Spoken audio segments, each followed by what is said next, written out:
จะไม่อยากลงโทษเลยไม่จับอย่าสิวะ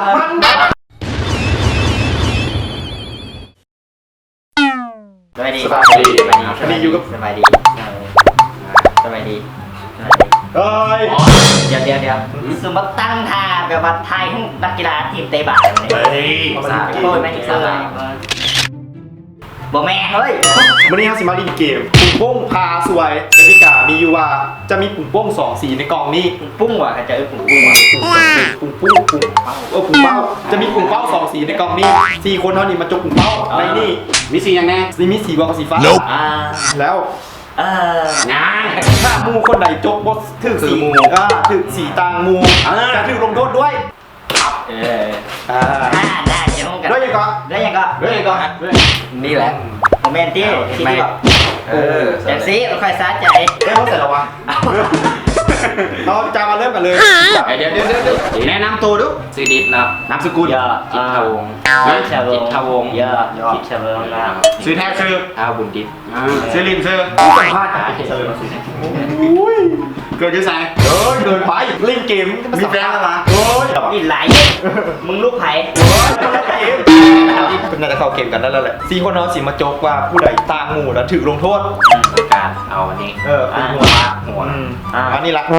ใส่จะเป็นแดงเกินเราจะมาเล่นกันเลยเริ่มจากฝ่ายก่อนเพราะว่าเป็นคนคิดเกมโอเคสีดำบอกไว้ต่อไปโดยทางพี่มีหูอยู่เห็นมันกว้างมึงไปทำมึงหรอ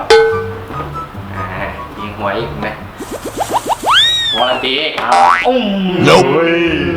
สิลามึงเนาะมึงกับกูละคาถาคนละเรื่องเลขที่ออกได้แกโอ้ยบักตังต่อไปบิ๊กเดี๋ยวบิ๊กต่อไป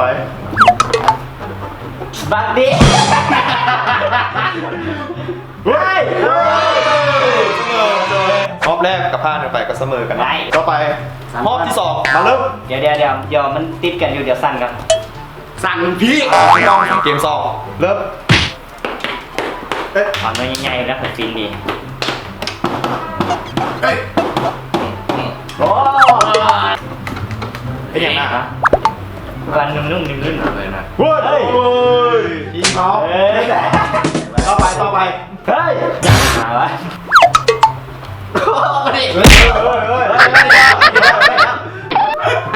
หัว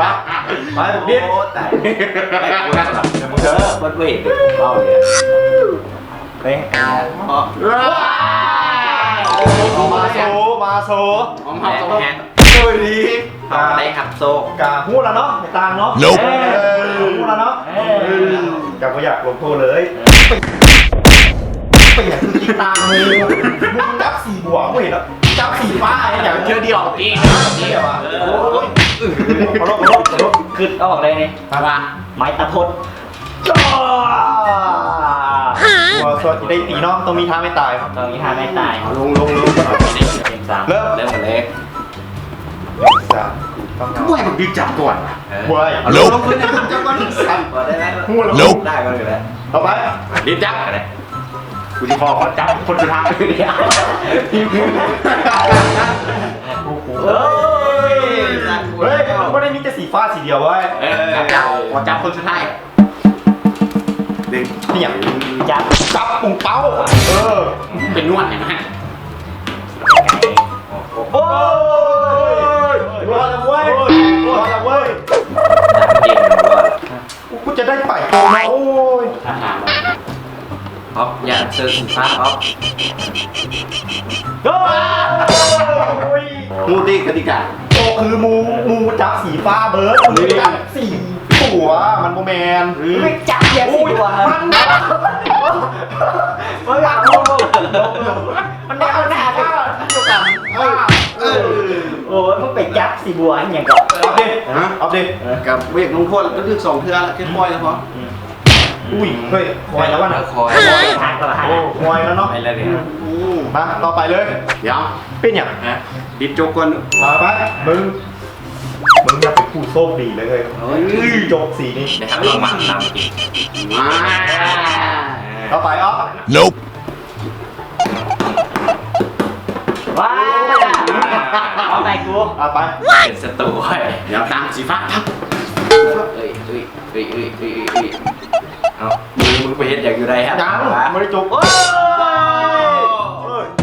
ด้ปะ เขามีสิทธิ์เขามีสิทธิ์เสมอกันเพราะว่าเรื่องกูได้สีฟ้าจะเสมอเนาะกูขอสีบวกซะอ๋อ ด้วย โอ้ยกที่5มาเริ่มจะคอยก่อน คือบูเริ่มจะตั้งเลย มือ ไอ้สู้สองคนนับมันนี่เราคนนี่สงสัยเอามือเอาเข้าไปเห็นอย่าง โจ๊ก เล่นจกในทางนั้นเลยจังปะ โอ้ยจก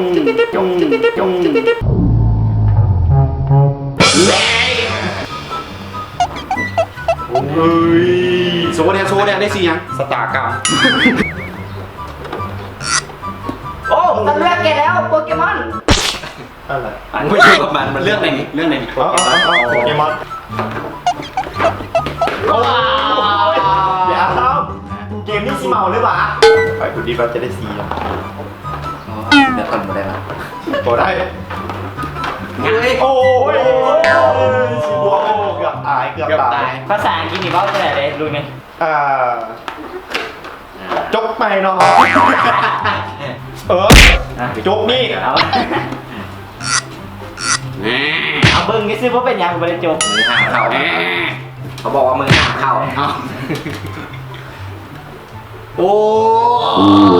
ย เนี่ยผมก็เข้าใจได้สีฟ้าสวยสมอง เอาเบิกแต่ละเกมผ่านมากับเด็กสีฟ้าดีผมว่าเข้าใจว่าสีฟ้าโชคดี แล้วไปเอาดิจก มันแก่ไปสีฟ้ามันได้สีฟ้ามันสีฟ้าจริง มอง บอเห็นเบิร์ด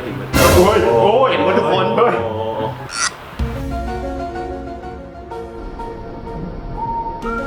แปด ฟ้า เฮ้ยมือเบื้องนั้นปีกขึ้นไปไม่มือมือ โอ้ย ตั้งความหวังอยู่ที่มึง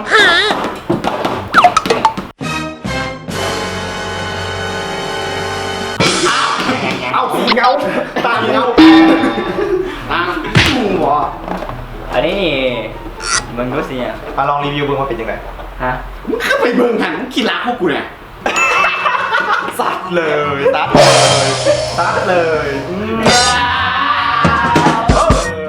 ชูตีหนังช่องเจ็ดสมัยตะกี้ อ๋อลิงบาบู โบแมนขุมแฟะ เอาปะ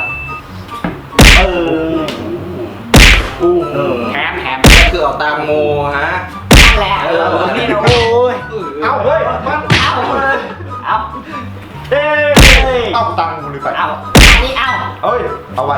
เอา เดี๋ยวกูเห็นอย่างผิด หมดด้วยแล้ว เข้าอีกเข้า เลขที่ออกได้แก่หมายเลขหนึ่งเลขหมาน้อยเขาเนาะ จีบ ตัวที่ออฟฟิวเขา เล็กมาถึงงอนมา เดี๋ยวที่นี่กูจกสีบวกยังถือ กูที่กู ไป ว้าจับมือก่อนมาจับมือไป ไปเลย ใช้คาถา ไปเลยตัวนี้ สวดมนต์ไม่ท่าแล้วมึง มึงวะสิแหละจับพิษชีวิตเปลี่ยนจับพิษชีวิตเปลี่ยน ติม อะไร เฮ้ยเดี๋ยวให้มาตั้งเปิดก่อนจากบ้าน มึงเปิด เป็นยังไงแซ่ เปิด เอาก่อนยกเลือกเขา เย้กายโมเป็นยังมึงบ่ต้องสวยมึงมาน้ำกู ว้าคนละทางว่าซีโอเค เดี๋ยวขอจับไม้ดู ไม่อย่างเฮ้ยบอลไอ้ว่าออกบอลอ่ะจะได้จับใหญ่กว่านั้นเพราะว่าออกมีเท่านี้ เฮ้ย เอาสีบัวสีบัวสี ฟ้าดิสีฟ้าดิ บัวเฮ้ยสีบัวสีบัว สีฟ้าสีฟ้าสีฟ้าสีฟ้า บัวเฮ้ยสีบัวสีบัวเฮ้ยสีบัวแล้วเราจะไปด้วยกันเราจะไปด้วยกันได้ ไม่ป่ะ ร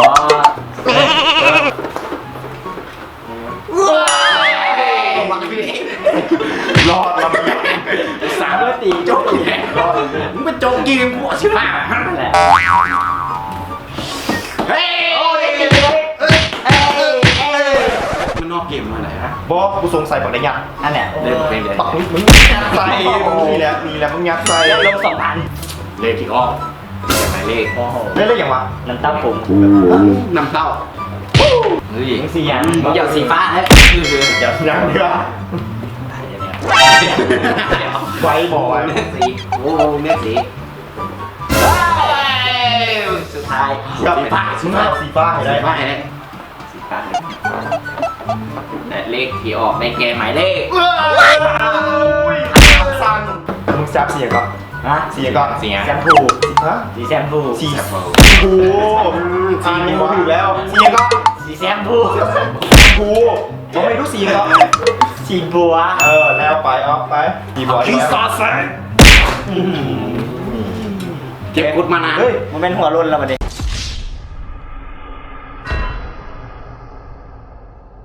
เมื่อกี้นี้แล้วพามึงไปเอ็กซเรย์นะเพราะว่าฟาดที่นี่มันสมองเคลื่อนแบบมันย่างมาตกบาแล้วป่ะ เฮ้ยแบบว่ามันมีความเก็บกดหน่อยนึงนะโมแม่มันหมักง่ากิน โอ้โห เบิ่งคลิปได้นะมันหมักง่ากินฮะ EP เนาะ ทุก EP ใช่แต่กูไม่ได้ญาติกินนะ มึงเลยเท่ากันนะ เฮ้ย เฮ้ยจบเฮ้ยเฮ้ยมักลุ้นเฮ้ยกดไลค์ใส่ดีครับกดซ้ายครับ อุ้ยเขามึงร้องก่อนนะมึงซอดก่อนเลย เป็นไงปอดเป็นไงปอดเป็นไงกิน ควันหายเลย ว้า ฟังกี่ทุ่งแล้วเนาะคือกี่ทุ่งแล้วแหละ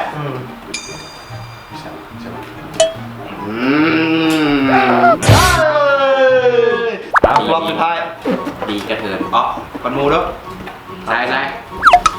อ๋อใครดีจบกัน อับดูเลย โอ้โห เฮ้ยเป็นไง เฮ้ย พา ตามเฮ้ย มาจบ ก่อนที่จะออกมาจุดปรารถนาสิ่งใด ขอให้เป็นได้ สีบัว เฮ้ย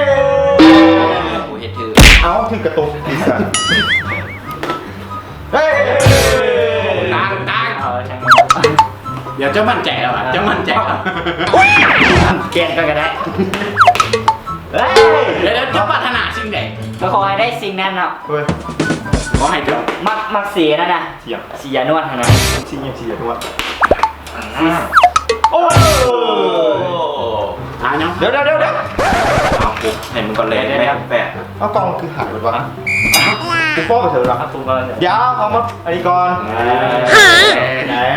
เจ้าห้ามมาลงซะอันนี้เดี๋ยวเขาไม่เห็นหน้า โอ้โห ญาติกินได้เดี๋ยวทั้งทาจมทาจม จมเอากับประหยัดตีออฟจังหวะเพราะว่าออฟรายการนั้นเขาเป็นอย่างคือใจสีนี้บอกเก็บสุดท้ายยังเอาสีนี้อยู่อยากให้มันเสมอกันปุ๊บ เป็นอย่างมึงคือเอาสีนั้นอันนี้แม่นี่เจอสีเดียวกัน เอาสีแดงเอา เอาอย่าง เขาให้ แต่จบกันแต่เพียงเท่านี้เกี่ยวของพวกเขา ได้ครับฝากกดไลค์กดแชร์สกาย ก็นี่แหละบายอ่ะ จบคลิปแบบไหนที่ ไม่ไรปะ เป่า